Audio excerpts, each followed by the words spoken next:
Hey guys, what's up? Hope you're doing well, hope you had a great time during the holidays, and I want to wish you all the best in 2024. May all your wishes for this year come true, and may you reach all your goals for this year. It's always good to set some goals that you can strive for, so if you haven't done that yet, you should totally think about them. But now that the holidays are over, we're getting back to work. And today, we're checking out the best boss fighting dinos on the island map in 2024. Wildcard has recently announced the next map for ASA, planned for February, which is gonna be the center. So I thought I'll give a helping hand to those of you who want to beat the island's bosses before center comes out. So today, I'm going to list the top 10 best dinos for a boss army. And you're probably thinking, wow, Spartacus, how did you come up with 10 dinos? I thought only 3 or 4 were viable. Well, thanks to how stats work in ASA, a few more dinos actually became viable for those of you who want to try out a few exotic options.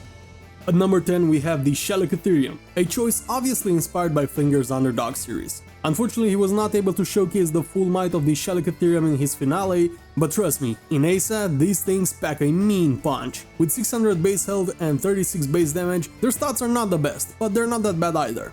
I mean, the Spino has just a bit more health, but it's much higher on the list. Now I'm gonna be honest with you, don't expect to face the Alpha Overseer with them or the Alpha Dragon, even though they are herbivores. But I was able to get them to 20k health and 800% melee damage without any real problems. And with these stats, we were able to take down the Alpha Megapithecus. Though for the other bosses, I'd go with the Beta difficulty. At number 9 we have a more common choice, the Allosaurus. If the bleed effect would have applied to bosses, this would be an amazing boss fighting team.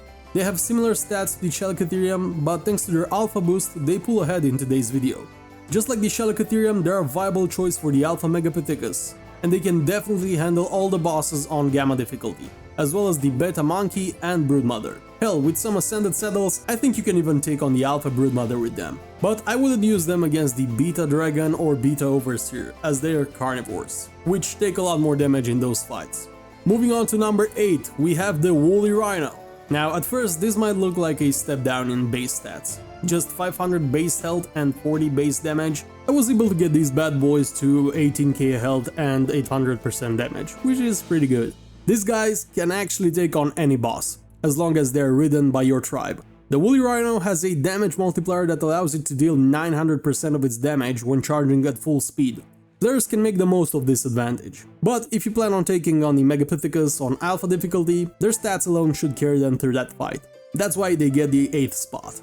The numbers 7 and 6 were very hard to rank, but I've decided to go with the Mammoth at number 7. These things are a big jump in stats compared to the other creatures up until now. Their health is great, and in terms of damage, they're very strong, comparable to the top tier carnivores in the game.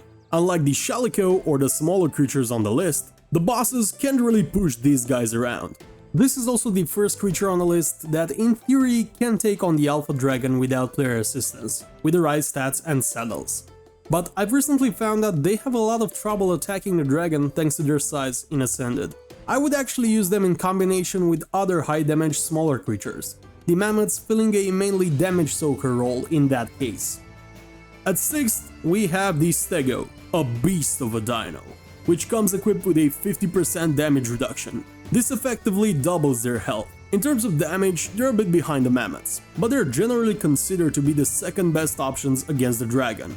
You can totally take on all 3 alpha bosses with these things. But once again, they're a bit clunky when it comes to the tech cave, and you will need some good saddles. Saddle quality makes such a big difference in this game, and luckily, Stego saddle blueprints are easy to find in supply drops, and they're cheap to craft as well. Getting into the top 5, we have the Megatherium. This thing is so high on the list for being an absolute unit when facing the Broodmother. Look, their stats might not impress you, with admittedly pretty low damage and decent health. But if you thought the Stego's damage reduction buff was cool, the Megatherium has a much more powerful buff. During the Broodmother fight, try to prioritize sending your Megatheriums to kill the little Araneos, because the insect killer buff makes the Megatherium roughly 10 times stronger when facing the Broodmother. They are the best tames to use against the spider, and probably one of the best to farm elements. But they do kind of fall off against the other bosses. Yeah, they can probably take on the Alpha Monkey, but I would never take them to face the dragon on alpha difficulty. At number 4, we have a dino that I genuinely never hear about in these types of videos. I'm talking about the Tyranus. Yes, I understand that they're used in the boss fights as your main mount, but those stats are no joke, brother. Yes, it does lag a bit behind the Rex in terms of damage, it's true, but you already need UTs for the boss fight, snow cave and egg farms. And they have the same health as a Rex. They have a smaller frame, so they're actually better at surrounding the bosses, and guess what? The Courage Roar works on them as well. So yeah, I think they're totally viable for both the Alpha Megapithecus and Alpha Broodmother if you want to farm some good element. With the right stats and saddles, you can probably even take on the Overseer. Though they're not a great choice for the Alpha Dragon, since just like the Rex, their tankiness doesn't really help in that fight. Breaking into the top 3, we're starting off with the Spino. This is an amazing element farming option, being a great choice for both the Alpha Megapithecus and Alpha Broodmother.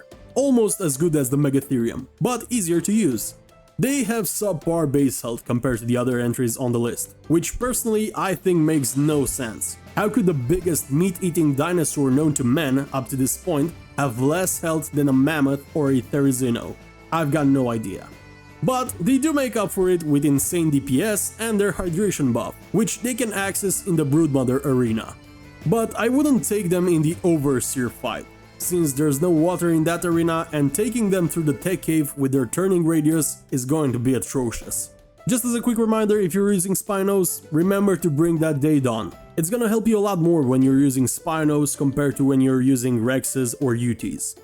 And speaking of Rexes, at number 2 we have everyone's favorite predator, the Tyrannosaurus Dominum, known as the Rex.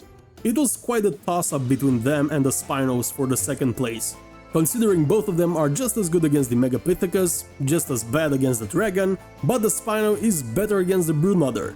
But I gave the edge to the Rex for being a more well-rounded dino, that is actually better for the Overseer battle. They're also easier to get through the tech cave compared to the Spino, but not as easy as the UT or the next dino on the list. Not much left to talk regarding the Rex. No situational bonuses, no glaring weaknesses, just pure brute strength. And at number 1, surprise surprise, the only creature on the island that I can safely recommend for all alpha boss fights, including the Overseer, is the Therizinosaurus. First, they have decent stats, not amazing, but good. They can take on the monkey without problems, and they're great against the dragon since they are herbivores and take reduced damage. Being a herbivore also allows them to heal using the much more potent veggie cakes. They don't have anything special for the Broodmother fight, so for that I advise you to use a secondary army, either Spinos or Megatheriums if you can. But with good enough saddles, they will manage to win that one as well. However, where they truly shine is the Overseer fight. Their smaller size allows them to easily traverse the tech cave, and they're versatile enough to beat anything that the Overseer might throw at them. So yeah, in my opinion, they're the best boss fighting dinos currently available on the island. But let me know what's your opinion on this one. Have I left any of your favorite creatures out? Let me know in the comments. Give the video a like, subscribe to the channel, and until next time, Spartacus out.